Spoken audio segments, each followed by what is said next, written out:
Robotics are going public, AI regulation is getting a makeover, and one step forward, two steps back in Iran. It's your friends from Arcanum Ventures back with another weekly recap. Let's dive in.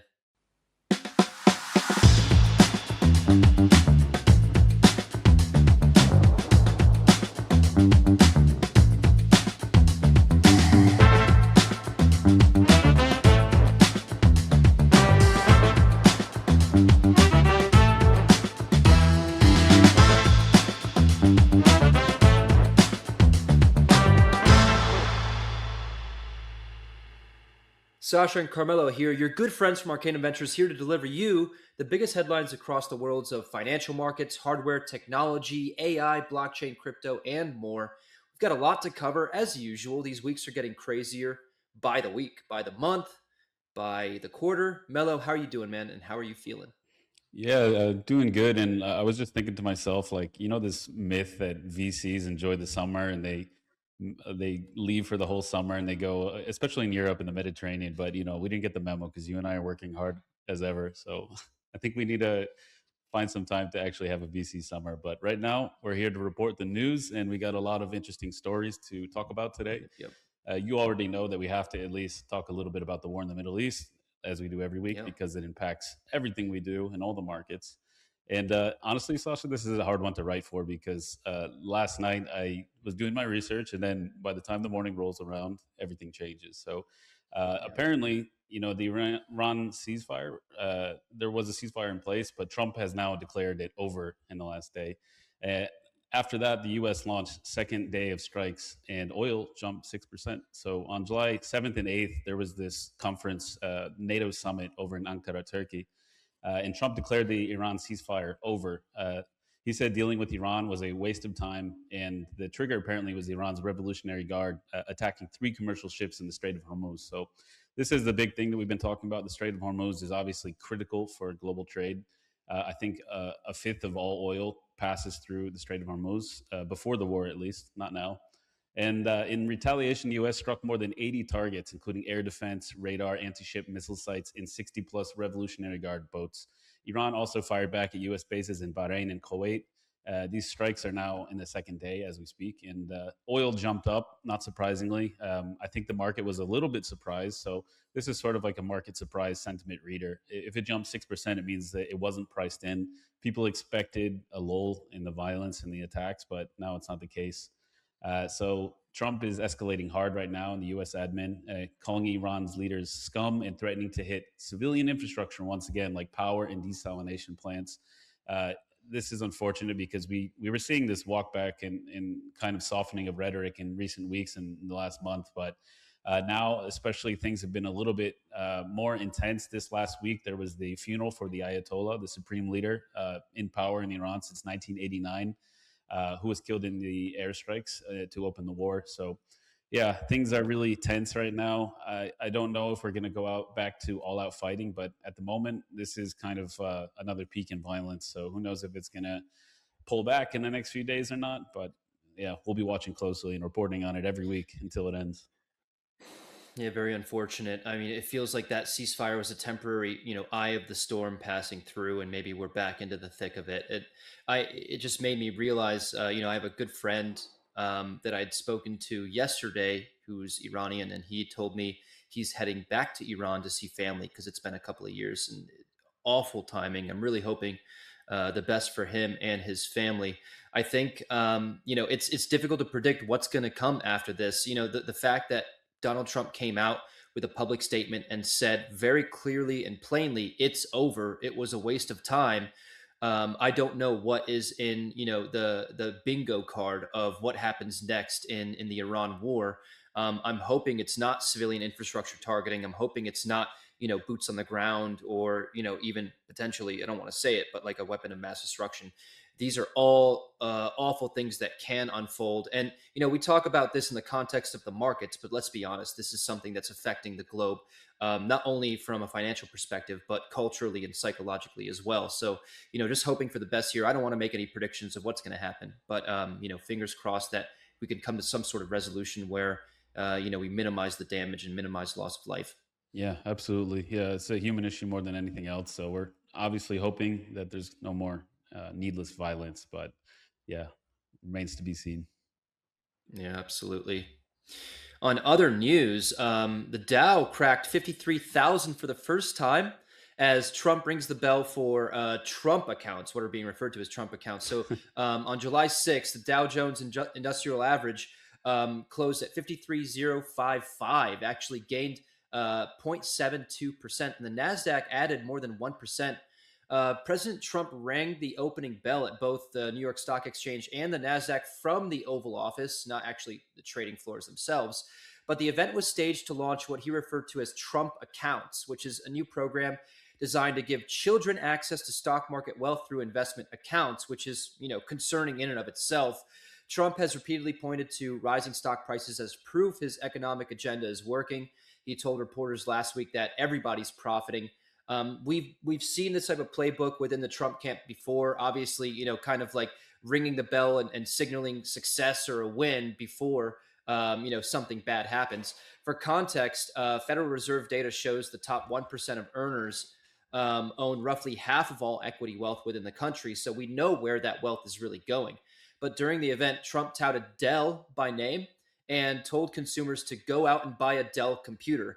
We're seeing some very strange behavior. This is nothing new, but it's just continuing to be strange as we're talking about potentially signaling market manipulation, insider trading, etc. Obviously, the president of the United States that's making statements about individual corporations and their publicly traded stocks themselves, giving what looks like investment advice is a big concern. Mello, what's your take on this? It's kind of just wild news that he's trying to get children to invest in stocks now.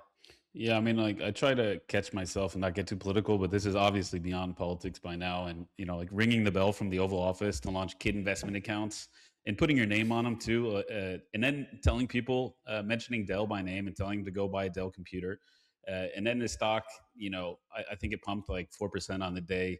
Like, there's so much conflict of interest. We just got news that Trump had 327 trades placed right before announcing tariffs. There's obviously so much insider trading and market manipulation happening that we've become numb to it. Like, there's nothing we can do. We feel helpless. And now we have a record high for the Dow Jones during an active war that we just talked about. We have 4% inflation, and that should make everybody extremely nervous. And now they're telling everybody, we have these silly Trump accounts. Everybody should be, investing. And in a perfect world, I would agree. Like, yeah, everybody should have equity ownership. Everybody from birth should have some accounts in their name. But the stock market is completely untethered from reality. It seems like the same, like SpaceX pulling back, Trump coin, like all these people just being exit liquidity. Now they're creating exit liquidity out of kids with these Trump Dell account. It's absurd. Like, I don't know. I don't trust the Dow or the S&P or any of these stock market indices at all as an accurate barometer for what's going on in the actual economy. It's just not reality anymore.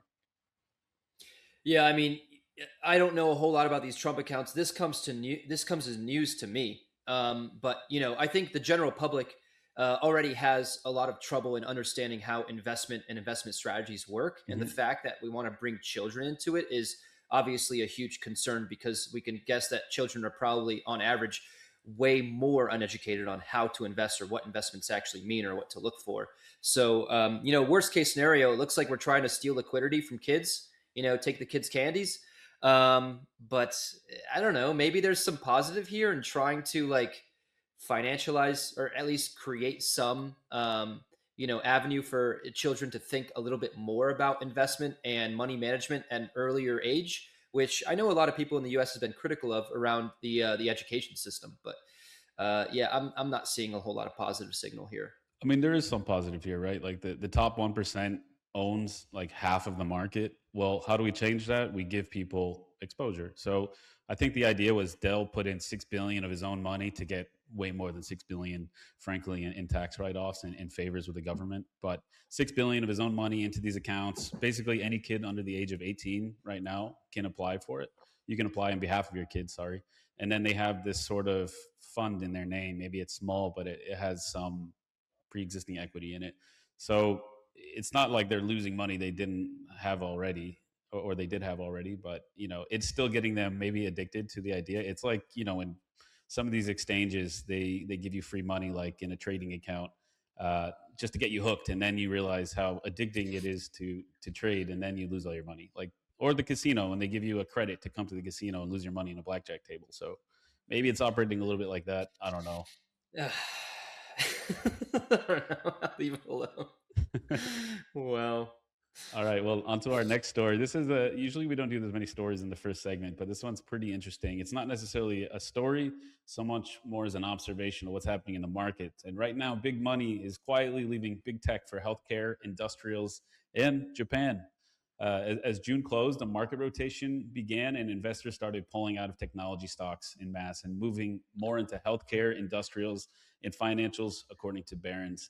Investors turned away from U.S. stocks, especially at the fastest pace since March, and money flowed into international stocks instead, which is kind of crazy. If the Dow is hitting record highs, we have some huge IPOs already happening, and now this is happening. I think last week we talked about Chinese funds calling an AI bubble and saying these tech stocks are completely overvalued, and now we're seeing capital kind of follow this sentiment and rotating elsewhere. So Japanese equities saw their biggest inflows in 7 weeks, according to Bloomberg data. And the trigger is like nervousness about AI valuations. And in June, Microsoft and Meta each fell like a significant amount. And I think Alphabet dropped about 7%, even as the broader market had its supposed best quarter in around 6 years.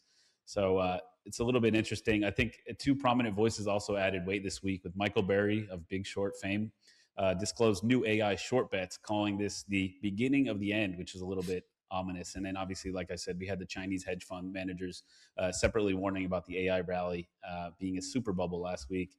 So what's your take on this? Because obviously we have to pay attention to capital rotation as VCs and investors. But what do you make of this, Sasha? well, I think it's quite sensical, right?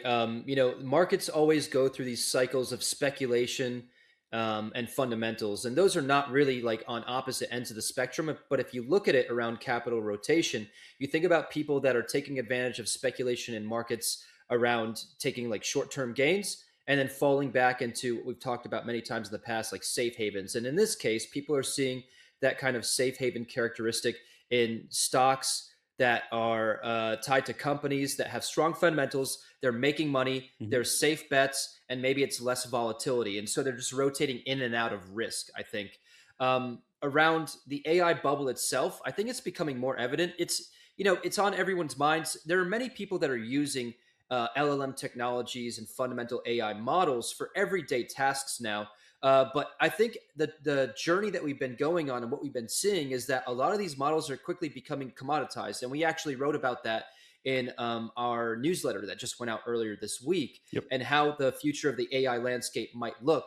But if we think about people really at the click of the button, let's say one click of changing AI models or changing teams for a specific task, that doesn't bode well for an individual AI company.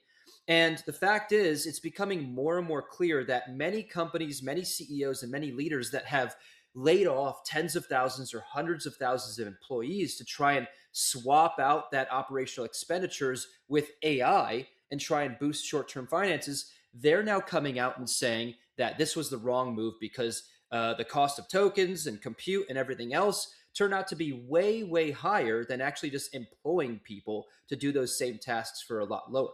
And so I think the AI bubble signals are there. They've been there. It's just becoming more it's becoming more frontier. We're seeing like everyone talk about now, and so like time always tells.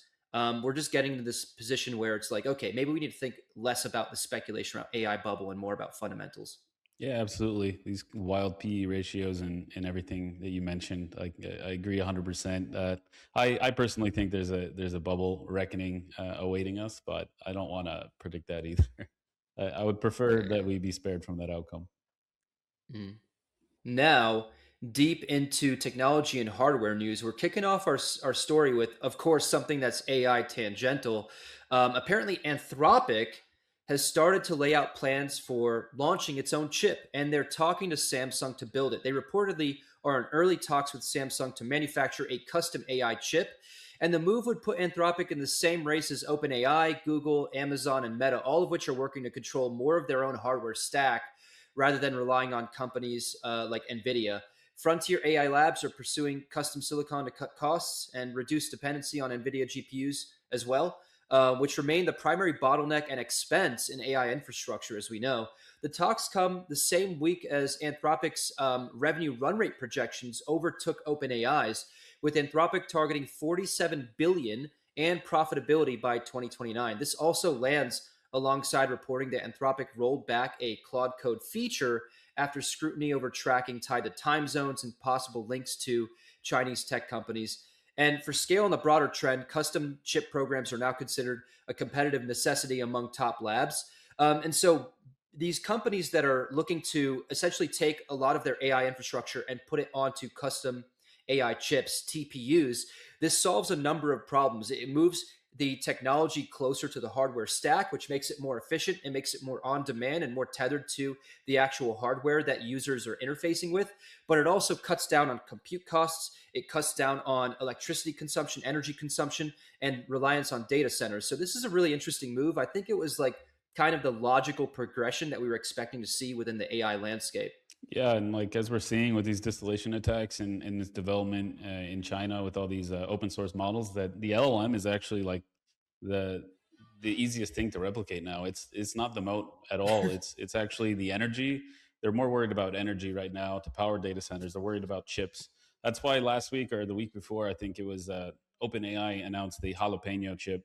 I don't know how close that is to production readiness, but they use their own models to design their own chips, and it means that they're probably one step ahead of Anthropic here in that regard. It's one of the only things they're beating Anthropic in right now. But the one thing is abundantly clear is that everybody wants off this NVIDIA leash. And the question is whether you can actually design silicon faster than NVIDIA improves theirs, which most, if any, can't. Like, I don't think anybody's seriously going to be building anything anytime soon. Samsung probably does have the closest thing to viable infrastructure to do this in conjunction with Anthropic. But at the same time, you're swapping out NVIDIA with Samsung. Now you're going to be relying on a new entity, and maybe it's more advantageous for you to link up together and steer clear of NVIDIA, but you might just be kicking the can down the road. So this is the tell that the real AI margin war is like hardware, not these LLMs that are being stolen by other labs. Like I was also thinking that this China versus America, Chinese labs stealing from American companies, it's all propaganda because they're all stealing from each other. There's distillation attacks happening rampant in the US too. I think somebody from Meta came clean saying that engineers were doing distillation attacks on Anthropic models, testing the safety limitations just to see, probing around to see how they're handling these tough ethical questions. So I think everybody's stealing from each other. And, they want to control more of the stack, like you said. So it makes total sense that all of these frontier models, if they have the resources, these labs, they're going to absolutely build their own chips. Yeah, yeah, absolutely. And there's no law or regulation against distillation. It's just a part of the infrastructure. Funny enough, I think not on this news, but Samsung has been involved in AI chip development for a little while now. They kind of saw the writing on the wall, and just don't quote me on this, but I think recently I saw a report stating that Samsung's profits from last quarter exceeded all of its profits over the past 4 years. So they seem to be in a good position for this. Wow. Yeah, yeah, I think they're doing quite well over there at Samsung, and now Yeah, it's impressive how many companies are getting in on the chip production game. Like you and I both, I think we had conversations about this. I thought it was much harder space to break into. Nobody has the facilities or the resources to do it, but with all this money being thrown around, all these checks from governments and major funds, like maybe it's not that surprising in retrospect.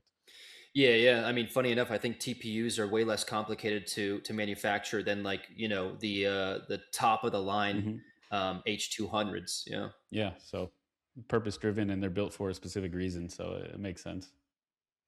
Hmm. Next up, we got more chip news. Not the delicious kind of chips, but more computer chips. But chip makers to the White House are saying, please don't mess with the memory market. And this seems to be interesting because the White House obviously is getting more involved in private markets and in these niche areas. And semiconductor industry leaders publicly urged the White House this week to avoid broad interventions in the memory chip market. The pushback came as Washington weighs national security driven controls on strategic semiconductor supply, including memory chips central to AI systems. Memory has become one of the hottest and most strategically sensitive segments of the chip industry, driven by demand for high bandwidth memory used in AI hardware. And the concern from chip makers is that the heavy handed government actions could disrupt supply chains and pricing in a market already stretched thin by AI demand. So this fits a broader 2026 pattern of the US government treating advanced chips and AI hardware as national security assets, the same that we've seen from China as well. They're treating it like national security risk, from export controls to frontier model restrictions. So the appeal was made directly to the administration, signaling the industry wants a seat at the table before any rules are written. This makes sense because in recent weeks we've seen these talks. I think in the China summit a month and a half ago, they were obviously they're publicly lobbying to keep government fingers out of this pie. But you know, you know what's going to happen now. Yeah, I mean, this story reads quite in an interesting way. Like the first thing that comes to mind, chip makers telling the White House like please don't intervene because it can disrupt supply chain and pricing in a market already stretched thin reminds me kind of like of banks telling the government like please don't pass the Clarity Act because it's just going to hurt our profitability. Like the reason that I think these discussions are at the forefront right now is because we're seeing a lot of downstream effects around memory chips. We're talking about like RAM that is in consumer hardware. And it's becoming more forefront because it's affecting everyday people. You've seen the cost of laptops and mobile phones go up maybe 10, 20, 30% in the past year. And that's a result of this sort of like AI crunch that we're seeing. So that's why the government is looking at maybe intervening because it's impacting people's everyday lives that need to buy a smartphone or a laptop or whatever to work. And so I don't know how the government would sort of intervene into this market and try and set some regulation there or set some restrictions. But it is funny seeing these AI companies and chip makers say like, please don't mess this up. Things are going so well for us. Let's just keep going in this direction. Yeah, and it's especially funny when the US owns like a part of Nvidia, the biggest chip maker in the world. So it's even more difficult to say, keep your nose out of our business, please, even though you are technically the shareholder, you're an equity holder in the company. So who knows how Yeah. that's going to turn out. But yeah, it's interesting that they're asking directly to not get involved, which is obviously an impossible thing to ask. Yeah, absolutely. Up next, we're talking about robots. Unitree Robotics just received approval for an IPO on Shanghai STAR Market that could help them raise close to $620 million, according to Reuters. Unitree makes, as we know, humanoid and four-legged robots, and it's one of the most recognizable names in the Chinese robotics sector. We've talked about Unitree before. We've talked about a lot of different use cases that they've been exploring, not only when it comes to like let's say entertainment and media, but also applications within manufacturing and warehouses. The company plans to use the proceeds from this IPO for AI models, new robot designs, additional products, and what they noted to be smart manufacturing.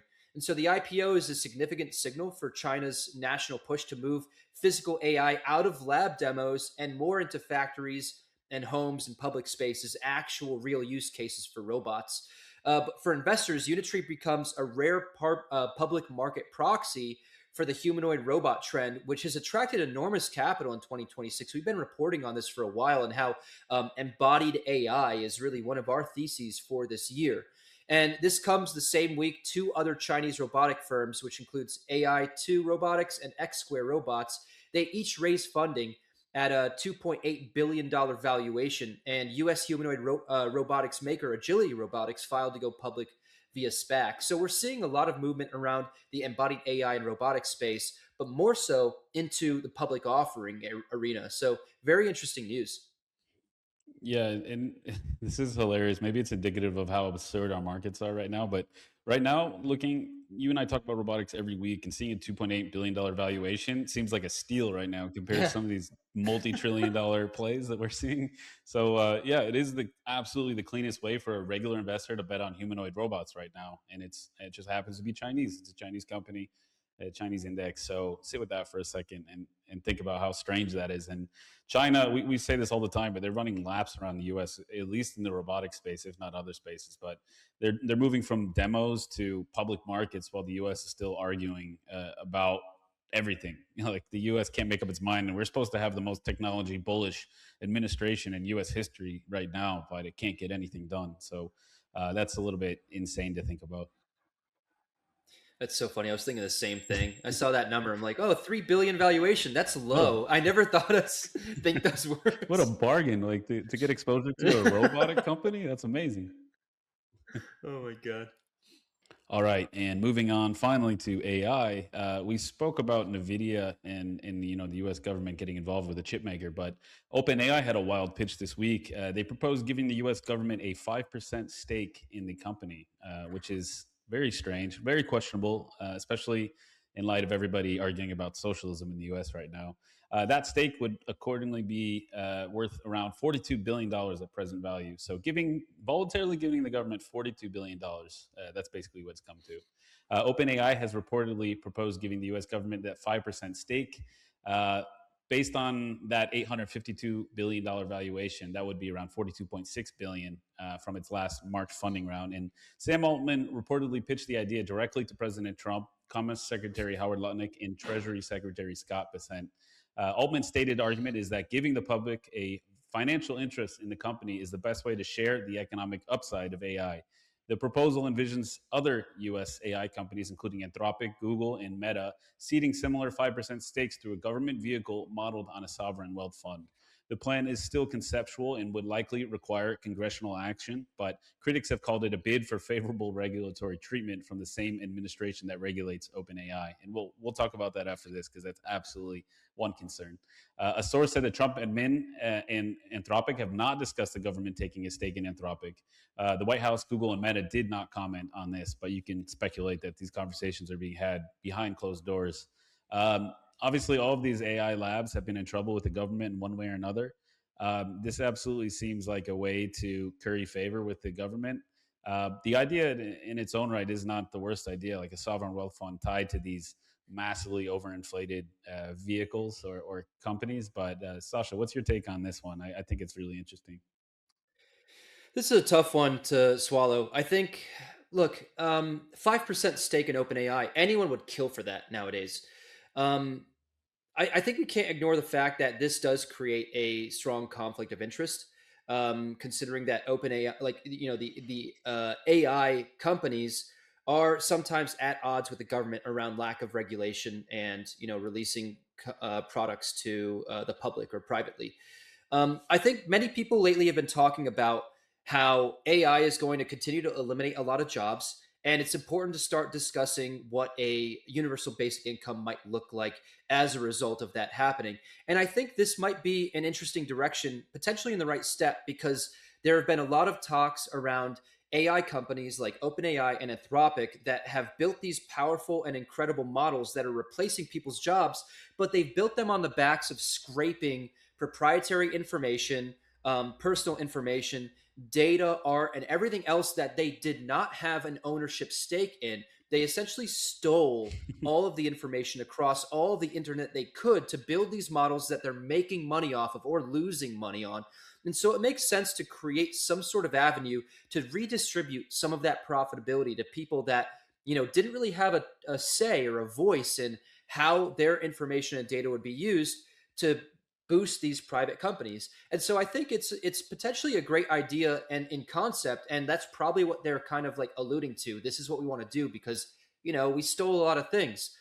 It doesn't take away from the fact that the first mover on a concept like this, which happens to be OpenAI, is going to be looked at as currying favor with the government, especially in light of a lot of government restrictions that are being put on new models that are coming to market. So like it's hard to ignore that. It does look like a conflict of interest, but it is a good concept. The bigger thing to consider as well is like if Anthropic, Google, and all these other companies do it, then it does create a strong conflict of interest in the government wanting to just be very loose around AI regulation in general to boost their own stake around like a sovereign wealth fund. So I'm not really sure how to digest this. It's a tough one. Yeah, I think you said it completely. Like I agree with you 100%. One thing I'm thinking now too, while you were talking, is that it feels a little bit like paying 5% taxes now voluntarily before they come and ask you for 20 or 25 or 30 or 50%. So maybe they're anticipating the government directly intervening and asking for more later on, so that they want to look like the good guys. Like it's funny that Sam Altman is like, "Hey, we're going to do 5%," and Anthropic, Google, Meta, you should follow suit. You should do this, even though it's my idea. So, if I'm the other labs, I'd be kind of pissed off right now. Like, who is this guy? Who does he think he is? But, it's another Machiavellian tactic in the game of AI models. Yeah, yeah. It'll be interesting to see how this pans out. But in related news, like we were talking about how this is kind of like creating a conflict of interest. Obviously, we know that the government is kind of like getting in the way of OpenAI. OpenAI is delaying their first public launch of GPT 5.6 after the government requested early access and additional oversight before broader release. As early as this month in July, access remains limited to roughly 20 government vetted partner organizations across three tiers that we talked about before: Sol, Terra, and Luna. OpenAI coordinated the release with the White House under Trump's June 2nd AI executive order, which now requires frontier models to be presented for review before public launch. And we believe that came after the rollback of Fable 5 and the export control restrictions. OpenAI said the delay is temporary, while it works with the administration on a repeatable release process, but warned that government control over customer access should not become standard practice. And this does set very strange precedents, not only across AI, but any technology startup. And we talked about how that concern and can kind of be manifested by the government overreaching in the technology startup landscape. The concern drives the review that advanced AI could be misused for cyber attacks, military purposes, and other national security threats, which is legitimate. OpenAI rated all three tiers that they released for GPT 5.6 as high risk for cyber and biological capabilities. And analysts expect broader access for this model to be late this month. So this is the second government gated frontier model in a month after Fable 5.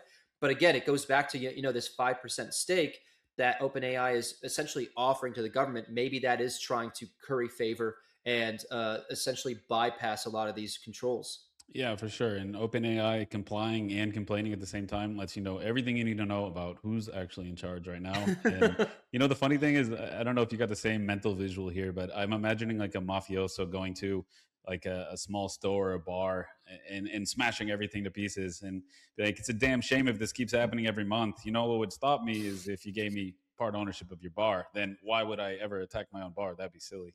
So it feels a little bit like that. Like, we're there's absolute conflict of interest here. If the U.S. government owns part of these companies, then it's going to think twice about gating these launches. Maybe it still will, maybe it won't. But the question is like, it's not if it's going to happen, but can it happen? And should we allow that or accept that? So there's a lot of ethical questions here that we've never really had to deal with before. Maybe there's been some nationalized oil companies or other public services before, but AI is completely uncharted waters. So who knows how the government's actually going to regulate it, and what's going to be the new normal going forward for ownership stakes in these companies, for sovereign wealth funds or otherwise. Yeah, absolutely. Hmm. And our next story, still a little bit more on the government and AI, but the White House actually came out this week with a new set of rules that we've all been asking for frontier AI. The White House is currently in advanced talks with OpenAI, Anthropic, Google, and others on voluntary framework governing frontier AI models, according to the Financial Times. So it's not anything binding, but it's voluntary framework for now. Maybe that's the best we could hope for until further notice. But the framework is expected to set performance benchmarks, release timelines, and rules for domestic and foreign access to the most capable models. An announcement was expected as soon as around July 7th, but nothing has happened quite yet. If adopted, the framework would formalize the kind of pre release government coordination that Anthropic went through with Fable 5 and that OpenAI is currently navigating with GPT 5.6. The mechanism would rely on a classified NSA benchmarking process to determine which models count as covered frontier models subject to the rules or not. And Google is also reportedly in government talks ahead of its Gemini 3.5 Pro release, which is expected sometime in mid July and described internally as having advanced coding and agentic capabilities. So added to another list of current super impressive Fable 5 like models coming out. And the framework is designed as an alternative to the emergency export controls that took Fable 5 offline for nearly 3 weeks. So more of the same, very opaque. The NSA has private classified benchmarking process.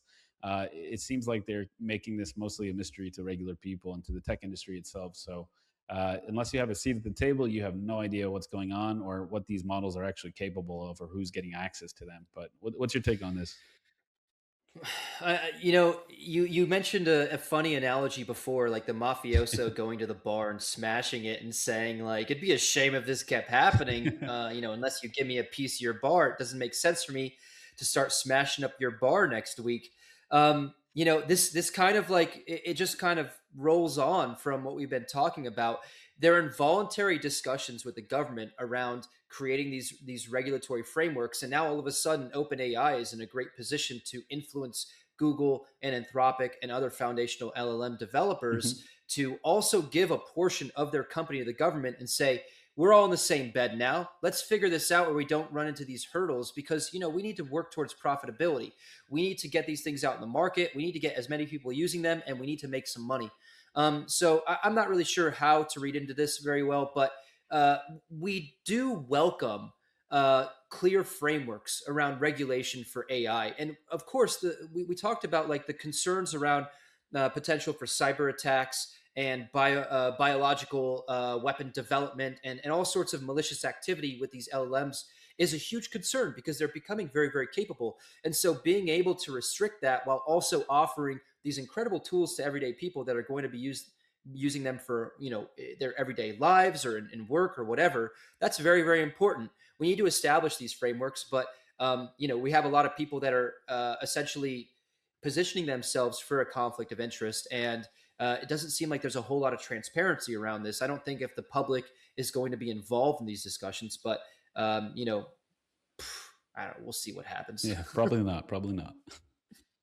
Yeah.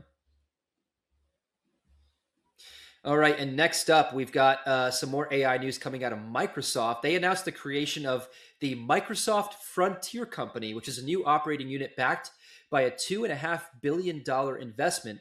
The division is staffed by roughly 6,000 engineers, industry specialists, and salespeople. And its purpose is to embed experts directly with enterprise clients to co design, deploy, and optimize AI systems at scale rather than just selling model access. And this is interesting because we've seen such a growth in the sort of private sector of individuals that are trying to sell services to companies for greater AI enablement. It seems like Microsoft is trying to get ahead of the curve there and offer this entirely new business on doing exactly that, promoting their own AI infrastructure. So the unit is built around forward deployed engineering, where staff work on site with customers to move them into AI experiments from AI experiments into full production. And it follows similar moves by Amazon, Anthropic, and OpenAI. They're all building services and service arms to help clients actually implement AI for their businesses. The strategy positions Microsoft, like I mentioned, to capture more value from its Azure and Copilot ecosystem through hands on implementation work.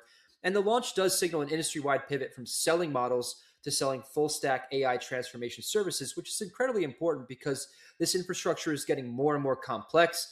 If you're stepping into the world of AI as, let's say, someone that works in a different sector or a different industry outside of technology, it can feel very overwhelming on like what to do and what you can do with it. So I think it's great. Again, it's a natural, we're seeing the natural progression of how this landscape will unfold. Yeah, it's not shaping up like everybody anticipated it would this time last year, but the money apparently was never in the actual model, like we've been saying. It's in the actual plumbing. So that's interesting. And $2.5 billion and 6,000 people, basically to hold enterprises' hand and tell them everything's going to be okay. To tell you that these models don't sell themselves, that seems like a little bit like a crack in the actual hype as well. AI was supposed to be so revolutionary that everybody wanted to download it naturally. Every enterprise should be foaming at the mouth, frothing, trying to get their hands on the latest models. But this is just a public signal that they're having a little bit of trouble selling this vision to enterprises still.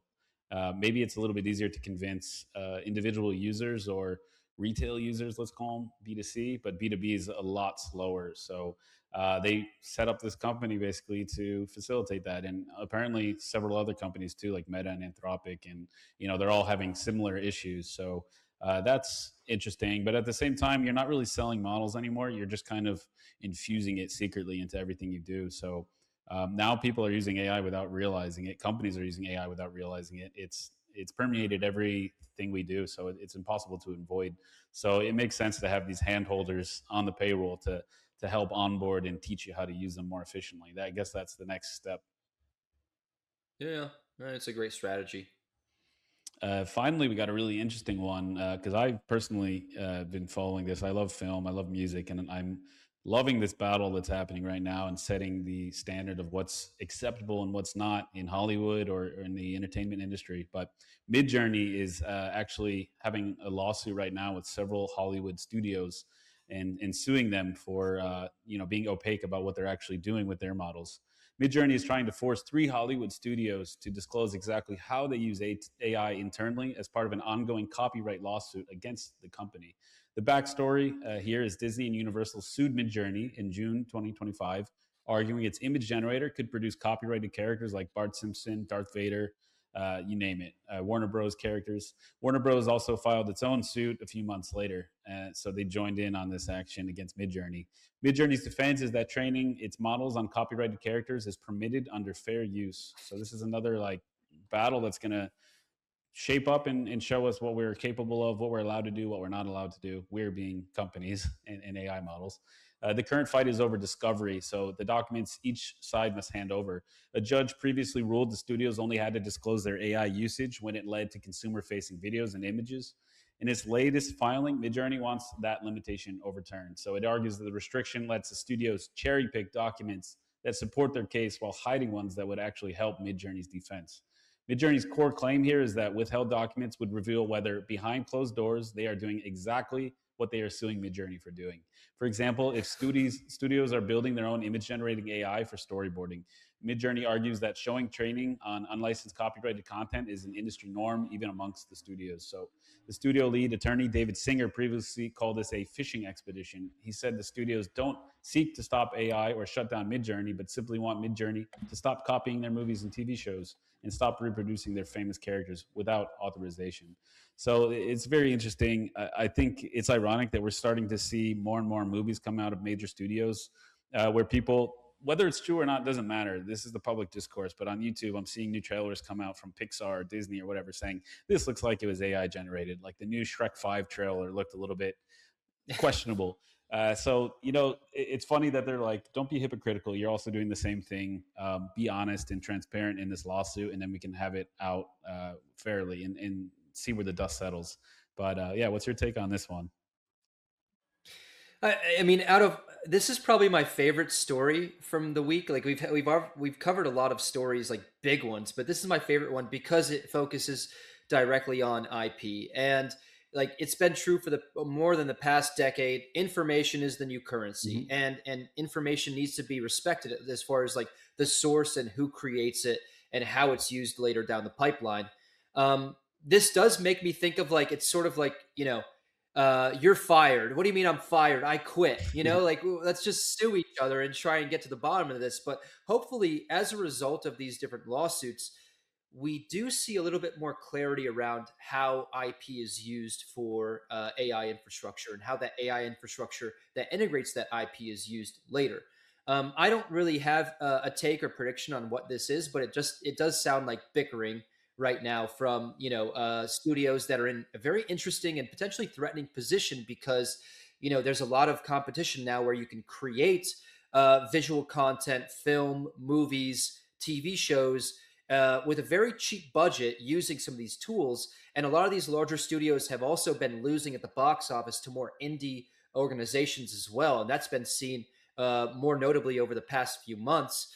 Whereas Midjourney is also kind of struggling to stay in the limelight because their business model and their company kind of fell apart after some of the foundational LLMs and Gen AI products that have caught up. So I don't know really what to take from this, but it is sort of like one of those sit back with the popcorn and watch situations to me. Ironically, yeah. Yeah, just two things there. Midjourney actually pivoted to a health company a few weeks ago. We talked about that, which is maybe why they're getting a little bit less involved in these things and more involved in that side. But even more interesting, I don't even think we talked about it a few weeks ago, but Google DeepMind became an investor in A24 Studios. So it's the same thing with the US government taking ownership stakes in AI companies. Like AI companies are taking ownership stakes in IP creators and entertainment companies, which is even stranger. Like we're seeing this blending of these two industries, and who knows what's going to come of it in the future. But definitely Mm. eager to see how that shapes up. Yeah, absolutely. Okay, now we're moving into the world of blockchain and cryptocurrency and some concerning news around stablecoins. A consortium of more than 140 companies unveiled a new stablecoin called Open USD or OUSD last month, actually, on June 30th, aimed directly at market leaders Tether and Circle. The backers include giants like Visa, Mastercard, Amex, Stripe, BlackRock, BNI, Standard Chartered, Google, Shopify, Coinbase, Ripple, Solana, and others. It's crazy to see Solana in there actually, but the key difference is economics. So most stablecoin issuers keep the interest earned on their reserves, and this has been, a very, very big point of contention around the Clarity Act. OpenUSD will return most of that reserve revenue to participating partners, minus a small management fee. And so this might be a complete stab at some of these companies that are really backing the Clarity Act, where stablecoin yield will be offered to consumers, and that yield will maintain, let's say, a rate that is well above market average for savings accounts that a lot of these traditional financial institutions and big banks offer currently. Businesses will also be able to mint and redeem OpenUSD with no fees and no volume limits. And the two largest incumbents, Tether and Circle, are notably not part of the consortium.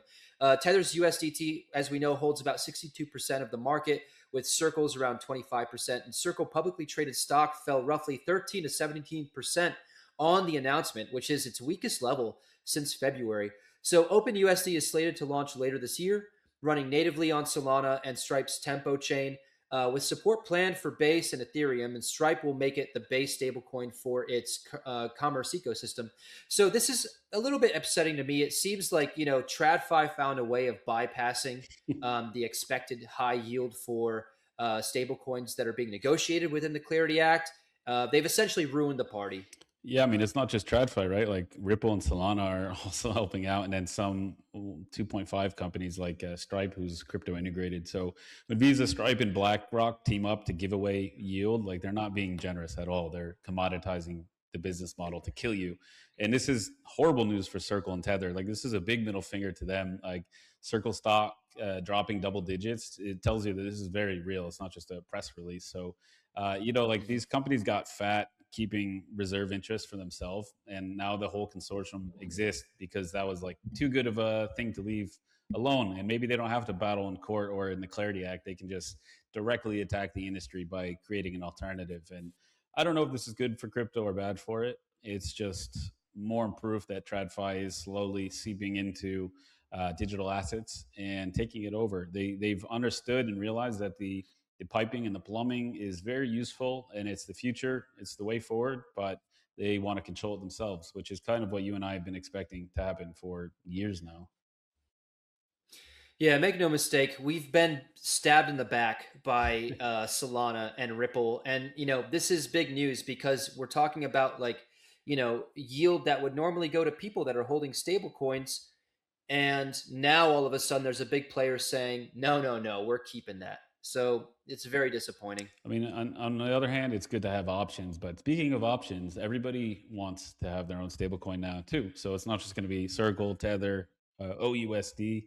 Now Klarna, Amazon, Walmart—they're all talking about having their own digital assets, specifically stablecoins. So maybe instead of having just a few options, we're going to have too many stablecoin options. Following the Genius Act, which established a U.S. federal framework for stablecoins in July of last year, corporate stablecoin entrants have multiplied rapidly. So they're all seeing the potential to not just TradFi, but just every company. Klarna launched its own stablecoin, Klarna USD, last November. Amazon and Walmart have both signaled interest in issuing their own stablecoins, two of the biggest companies on the earth. And these moves are separate from the Open USD consortium, showing companies pursuing both go it alone and coalition strategies at once. So the trend reflects how the regulatory clarity for the Genius Act opened up this door from mainstream corporations to enter what was once a crypto native market. The consortium efforts predate this wave too. So like Paxos it launched USDG in late 2024 with backers including Mastercard and Robinhood. And a group of major banks led by JP Morgan unveiled a shared on-chain deposit network earlier in June. So the stablecoin market currently sits around $308 billion in total value. I can only anticipate that with OUSD and these not private, but go-it-alone stablecoins, like that's going to multiply by an order of magnitude. Yeah, absolutely. This is huge news, and again, nothing surprising from our side. We've been talking about stories like this for a while, and Hmm. what comes to mind right now is the Intercontinental Exchange and New York Stock Exchange gearing up to launch digital asset infrastructure and getting into the game. And so, funny enough, many people had for many years believed that crypto was going to be dominated and the value was going to be captured by these main networks. I think a lot of that sentiment's largely changed. And now we're talking about infrastructure because things are moving on change because it's just better infrastructure. So, yeah, I believe that stablecoin market cap is going to balloon in the next few years as a result of all these different companies wanting to launch their own stablecoins. And the one hope is that we do maintain a very, let's say, competitive landscape where people could pick and choose the types of stable coins they want to hold. And those different types of stable coins can offer good yield to those consumers versus what like OUSD might offer now. Yeah, for sure.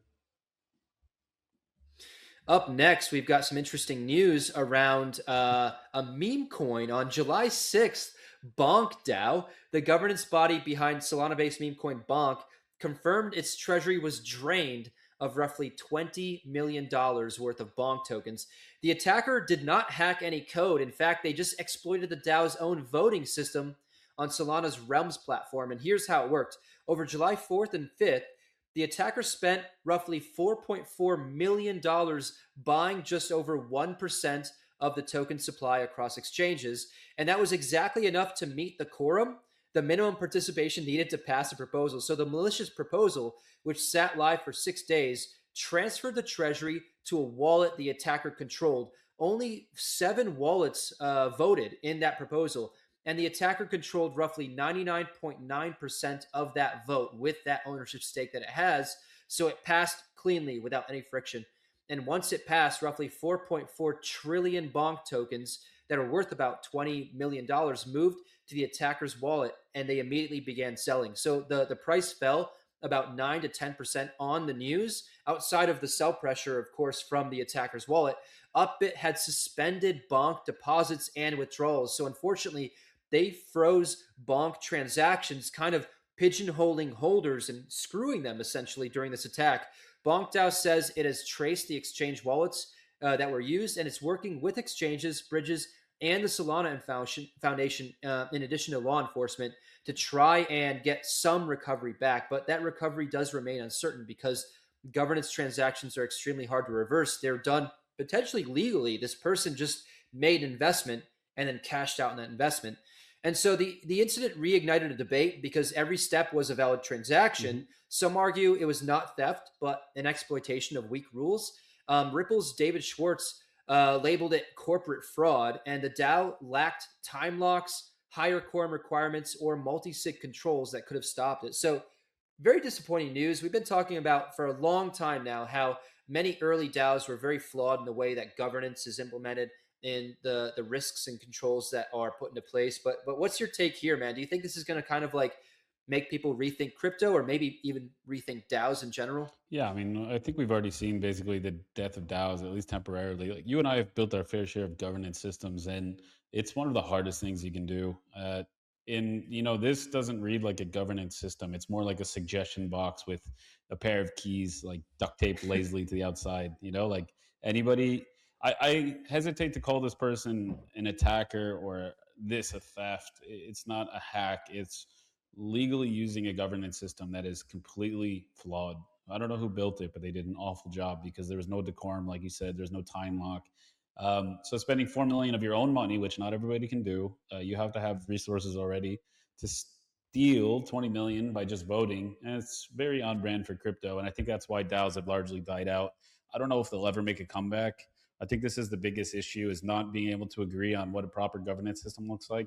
One token, one vote, one person, one vote, identity systems, how to make sure that everybody has a stake in it, and also voter apathy. Like, unless you pay voters to vote, they're not going to be interested. They're not going to pay attention. July 4th and July 5th, I imagine a lot of people were offline watching fireworks. They're not going to be like looking online to see if somebody's trying to steal $20 million worth of bonk tokens. So this is definitely a flaw in DAOs and governance design. I don't know what the Yeah. correct way to remedy this is. But honestly, trying to stop the outflows or freeze these wallets seems kind of like it defeats the purpose. Like this person did this Yeah. within the rules, and now you're going to try to stop that. That kind of defeats the purpose of crypto, which is decentralization, not being able to control everything. It is a negative or a downside, maybe, if somebody loses their money that you can't stop it. But it is kind of like what we all signed up for when we got into the digital asset space. Yeah. I mean, let's just have a brief moment of silence for Bonk Dao. And like, just at a high level, let's analyze again what happened. If you have a company and that company has a bank account with a bunch of money in it, and anyone can buy 1% of your company Hmm. and then control the whole company in the bank account, there's probably something wrong with your company. So I think that's just what happened here. I don't think they could be angry about it. That's just very poor decision making on their end. Yeah, So be happy kudos to that you guys. it was just 20 million. I guess it could have been a lot worse. Yeah, absolutely. And finally, we got one last blockchain digital asset story for you, and it's kind of a big one. I think we spoke about Michael Saylor from Strategy selling a little bit of Bitcoin, maybe a few Bitcoins, maybe a month ago. But this time, this is the second ever sale. Strategy sells Bitcoin for the first time in a while and booked an $8 billion loss. So on July 6th, Strategy disclosed in an SEC filing that it sold actually 3,588 Bitcoin for approximately $216 million the prior week. Michael Saylor said that proceeds were used to fund dividends on the company's preferred stock and replenish its U.S. dollar reserve, which stood at $2.5 billion as of July 5th. And this is notable because Strategy is literally the corporate face of the buy and hold forever Bitcoin thesis. It was the largest Bitcoin sale since a 2022 tax loss transaction, and it dramatically escalated from a tiny 32 coin sale about a month earlier that we were just telling you about. The sale was executed at an average price of roughly 60,000 per Bitcoin. For context, the company's overall average purchase price is 75,500, meaning these coins were sold at a loss relative to its cost basis. Strategy still holds around 843,000 Bitcoin, so this is a small fraction of its total. The company did not abandon its accumulation strategy, but just a temporary dink. But the bigger number here is that Strategy disclosed an unrealized loss of about 8.31 billion on its Bitcoin holdings in the second quarter, as the price fell from roughly 68,000 on April 1st to around 60,000 at the end of June. So this is a little bit worrying that the one guy that we can always count on, no matter the market sentiment, no matter the sunshine or rain, he's the one saying, buying opportunity, I'm buying, I'm buying. And yes, this is actually how the company structure, whatever you want to call it, is supposed to function for dividends. But what's your take on this? It's still a little bit worrying that like we're losing more and more reasons to invest in Bitcoin right now. Well, I think it was always kind of like a little bit concerning to hear Michael Saylor for years just talk about like he will only buy Bitcoin forever and for always. Yeah. Didn't make any sense as far as like, a business goes. And funny enough, like the last time we talked about Michael Saylor, there was an article and a public announcement around how he and strategy will start implementing a trading strategy around Bitcoin. Instead of buying, it's like now we're going to actively manage our treasury, which means we're going to buy and sell and try and increase the profitability of the company. Very convenient to announce that and then just immediately start selling without buying back. And it's funny that they sold at a loss essentially to pay out dividends that had to always happen. It doesn't really surprise me, but yeah, like it's the writing's been on the wall. I think Michael Saylor benefited from creating a lot of speculation by going and talking to everyone and their mother around buy Bitcoin, always buy Bitcoin, never sell Bitcoin. It was just part of his sort of marketing thing. So it doesn't surprise me. I think we'll see some more selling. The fact that they're selling at a loss is maybe the stronger signal here that there's something more concerning going on. Or that $8 billion paper loss. Like, this is what it looks like when that never sell strategy is actually tested by price. And I also thought of another funny analogy here. Like, it feels like a preacher skipping church. They've been telling you go to church every Sunday, and then they're absent this week. So maybe they're going to buy some more back. But right now, it's not a good look for him, or strategy, or Bitcoin, or digital assets. It's definitely a little bit of a setback, but maybe it's just temporary. Mhm. Yeah. And finally, we got our last segment before we wrap things up. But before we do that, we just got to remind you, like we always do, To follow Arcanum Ventures on all our channels, YouTube, Spotify, Apple Podcasts, Twitter, you name it, LinkedIn. We have a community on all these platforms, and we encourage you to visit and join if you're a founder, if you're an investor, if you like reading up on the latest news of fundraising or tech. We're happy to welcome you. And let's dive into the biggest fundraisers that we saw this week. Maybe we missed a few. Tell us in the comment section also if we missed any stories or any big fundraisers. But let's dive in, Sasha. And first up, we got a Houston-based company. So it's like one of your hometowns. Julian, a Houston-based company and provider of energy infrastructure focused on the demands of artificial intelligence and other compute-intensive industries. They raised $1.75 billion in a strategic investment backed by National Grid through its National Grid Ventures arm. That's very interesting. Up next, we've got Together AI. They're a developer of infrastructure layer for companies running open source AI models. They secured $800 million in a Series C financing round. Aramco Ventures led the round, and that set up an $8.3 billion post-money valuation for this San Francisco-based startup. Massive. I'm telling you, man, this $3 billion robotics company sounds like a steal right now. Next up, we have Leap Expert, a provider of tools for tracking enterprise communications for compliance needs. They closed an $180 million in growth financing round. Riverwood Capital led the financing for the New York-based company. Up next, out of Redwood City, California, 8090 Solutions, a developer of a platform for building enterprise software with coordinated AI agents under human-led oversight. They picked up $135 million in a round led by Salesforce. Very interesting. Yeah, I saw Salesforce this week just invested like $1 billion or more in Switzerland. They're like trying to establish a presence here in Switzerland too, which is pretty interesting. Mm-hmm. Next up, we got 12 Labs. I saw this and I was like, is this just like a lazy addition? Like we're one better than 11 Labs. But anyways, 12 Labs, a San Francisco-based startup developing AI systems trained on video archives, raised $100 million in Series B round co-led by New Enterprise Associates and Naver Ventures. Even what they're doing seems a little bit similar to 11 Labs, maybe just video instead of audio, right? Maybe it's the same guys. I have no idea what 12 Labs is, but I gotta do some research. If it's not the same people, then that's absurd. Yeah, that's really mean. It's not cool. We got to do 13 Labs, man. Let's do 13 Labs next. All right, let's do it. Let's get the domain first. Oh man.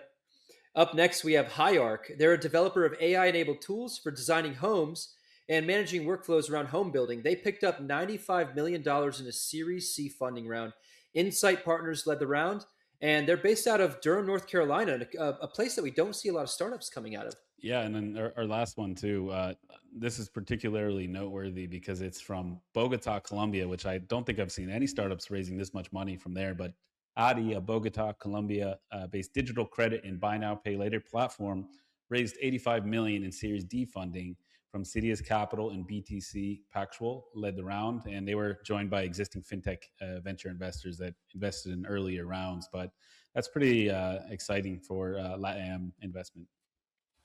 Yeah, absolutely, and nice to see fintech get a little limelight there as well. Yeah. Well, there you have it, guys. There was our biggest headlines across the worlds of financial markets, hardware technology, robotics, AI, cryptocurrency, blockchain, and venture funding. We hope you enjoyed sticking with us through this week for this edition of the Weekly Recap.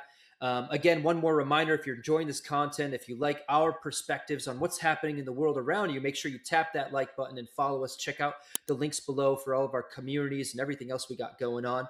And stick around till next week where we catch up with you again for our next edition. Until then, stay safe. Thanks for watching and take care, y'all. Take it easy, everybody. Hey, it's your friend Mello from Arcanum Ventures. If you got any value out of this video whatsoever, we want to hear about it. Leave us a comment in the comment section. We look forward each and every week to reading those, and maybe give us a subscribe too, because we put out new content all the time, 4 or 5 videos a week. So maybe check one out now. Take it easy.